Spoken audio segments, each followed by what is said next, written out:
Movie की शुरुआत होती है और दिखाया जाता है कि टेक्सास में कब्र चोरी की काफ़ी घटनाएं बढ़ चुकी हैं। मतलब कि कोई कब्रों को खोलकर उनमें से डेड बॉडीज निकाल रहा है। उसके बाद 5 लोगों को वैन में दिखाया जाता है जिनका नाम होता है सैली का भाई फ्रैंकलिन और इनके दोस्त जेरी, कर्क और कर्क की गर्लफ्रेंड पैम होती है। ये सब टेक्सास जा रहे होते हैं। ये सब सैली के ग्रैंडफादर की कब्र को देखने के लिए टेक्सास जा रहे होते हैं। ये लोग कब्रिस्तान जाते हैं और सैली के ग्रैंडफादर की कब्र को ठीक ठाक देखते हैं।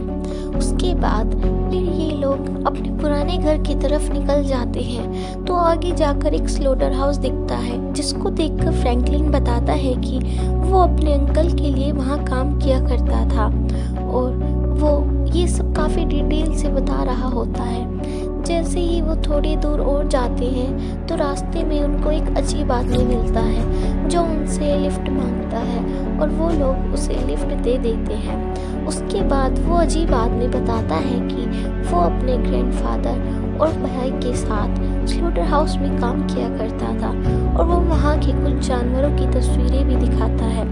फ्रैंकलिन एक चाकू के साथ खेल रहा होता है और वो अजीब आदमी फ्रैंकलिन से वो चाकू छीन लेता है और अपना हाथ कट कर लेता है और बाद में वो काफ़ी अजीब हरकतें करता है जिससे सब लोग परेशान हो जाते हैं और उसको वैन में से निकाल देते हैं। लेकिन वो फिर भी वैन का पीछा करता रहता है और अपने खून से कुछ निशान वैन पर बना देता है। वो लोग वहाँ से निकल जाते हैं और एक गैस स्टेशन के पास जाकर रुकते हैं लेकिन उनको वहाँ कोई फ्यूल नहीं मिलता। उसके बाद वो गैस स्टेशन के मालिक से अपने घर का रास्ता पूछते हैं और फिर वो अपने घर की तरफ निकल जाते हैं। वहाँ जाकर वो देखते हैं उनका घर काफ़ी खंडर बन चुका था। जैसे ही वो लोग वैन से उतरते हैं उनको एक निशान वैन पर दिखाई देता है जो उसी अजीब आदमी ने बनाया था। जेरी उस निशान का मतलब बताता है। वो बताता है कि इसका मतलब है मैं तुम्हें ढूंढ लूँगा। ये सब देखकर फ्रैंकलिन काफ़ी डर जाता है। बाकी सभी लोग घर घूमने लगते हैं। फ्रैंकलिन कर्क और पैम को एक पुराने तालाब के बारे में बताता है। फिर वो दोनों उस तालाब की खोज में निकल जाते हैं। जब वो वहाँ पहुँचते हैं तो तालाब सूख चुका था और वहाँ पर कुछ नहीं था। उन दोनों को वहाँ कुछ आवाज़ें आती हैं। जब वो देखते हैं तो उनको एक घर दिखाई देता है और उसके पास एक जनरेटर भी चल रहा होता है। तो वो सोचते हैं यहाँ पर कुछ लोग रह रहे होंगे। तो फिर वहाँ पर काफ़ी अजीब चीज़ें भी होती हैं जैसे पेड़ पर टंगे अजीब से कपड़े।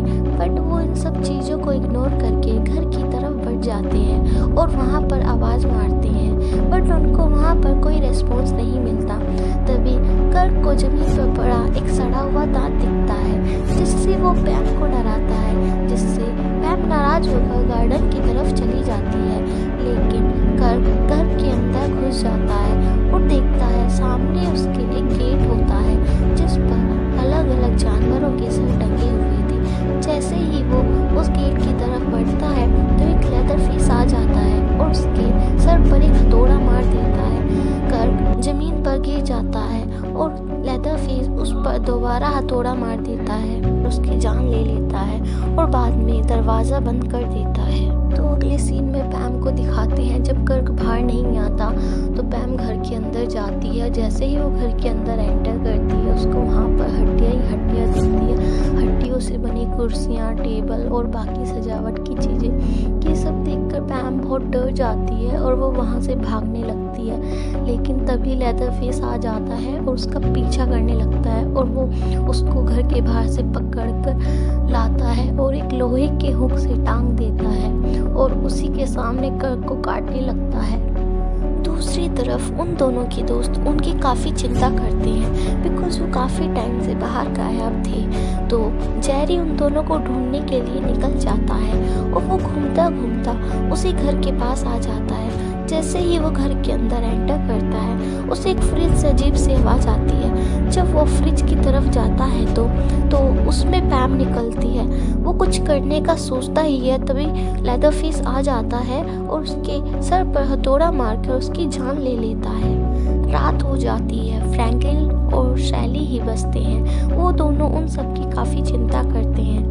में फ्रैंकलिन बोलता है हमें यहाँ से चले जाना चाहिए, लेकिन शैली उसकी बात नहीं मानती और वो बोलती है हमें उन्हें ढूंढना चाहिए, और वो उन्हें ढूंढने के लिए निकल जाती है। और उसके साथ साथ फ्रैंकलिन को भी उसके साथ जाना पड़ता है। वो रात को आवाज़ मारते हुए उन दोनों को ढूंढते हैं और ढूंढते ढूंढते उनको वही घर दिखाई देता है, और तभी लेदरफेस आ जाता है और फ्रैंकलिन को चैनसो से काट देता है। यह देखकर शैली बहुत चिल्लाने लगती है और उसी घर की तरफ भागने लगती है। जब वो घर के अंदर जाती है तो वो एक रूम के अंदर जाती है। वहाँ पर उसे 2 कुर्सियाँ दिखती है। एक पर एक औरत की लाश होती है जो पड़े पड़े मर गई थी। दूसरी तरफ एक बूढ़ा होता है जिसकी स्किन लटकने लगी थी। वह ये देखकर वो वहाँ से डर के नीचे की तरफ भागती है तो वहाँ पर लेदरफेस खड़ा होता है। वो वापस ऊपर जाती है और खिड़की से कूदकर वहाँ से भाग जाती है। वो भागते भागते गैस स्टेशन पर पहुँचती है। वहाँ पर उसको ड्रेटन मिलता है और ड्रेटन को वो सारी चीज़ें बताती है। ड्रेटन पुलिस को बुलाने के लिए अपना ट्रक लेने जाता है। जब वो ट्रक लेकर आता है तो उसके साथ साथ एक रस्सी और एक बड़ी सी बोरी लाता है और वो शैली को जबरदस्ती बांधता है और अपने ट्रक में डालकर कहीं ले जा रहा होता है। तो अगले सीन में दिखाते हैं वो उसी घर के पास पहुंच जाता है। जब वो ट्रक रोकता है तो वो ट्रक से निकलता है तो सामने वही अजीब आदमी दिखता है। ड्रेटन उस अजीब आदमी को मारता है। तो यहीं पे पता चलता है कि कब्रों में से लाशों को हिचहाइकर ही निकाल रहा था और उसको ये सब करने में काफ़ी मज़ा आ रहा था। फिर वो दोनों सैली को उसी घर के अंदर ले जाते हैं और सामने लेदरफेस खड़ा मिलता है।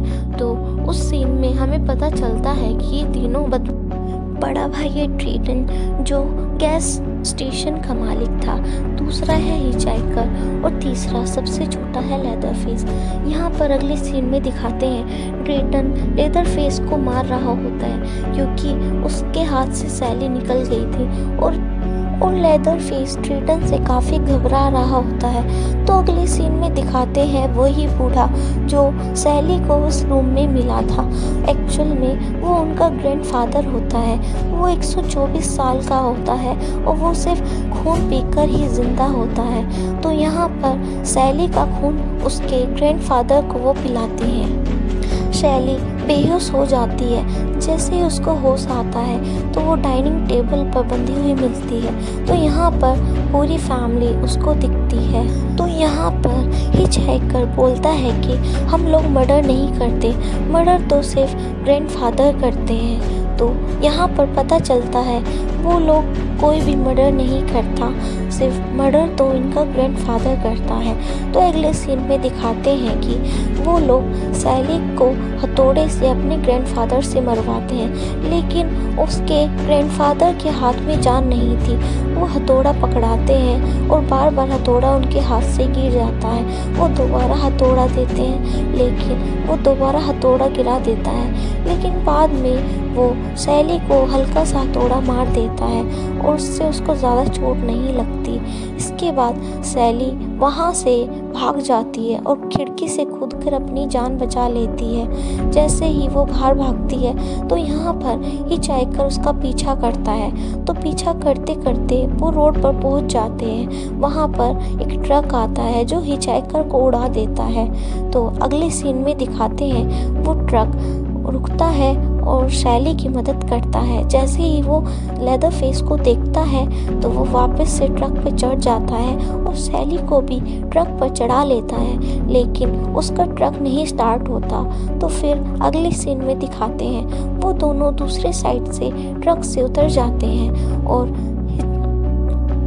लेदरफेस उनका पीछा करता है। तो अगले सीन में दिखाते हैं ट्रक वाला पत्थर से लेदरफेस को नीचे गिरा देता है, जिससे लेदरफेस का चैनसो उसी के पैर पर चल जाता है और वहाँ पर एक गाड़ी आ रही होती है और शैली उस गाड़ी में चढ़ जाती है। लेदरफेस फिर भी काफ़ी कोशिश करता है लेकिन वहाँ से शैली निकल जाती है और मूवी ख़त्म हो जाती है।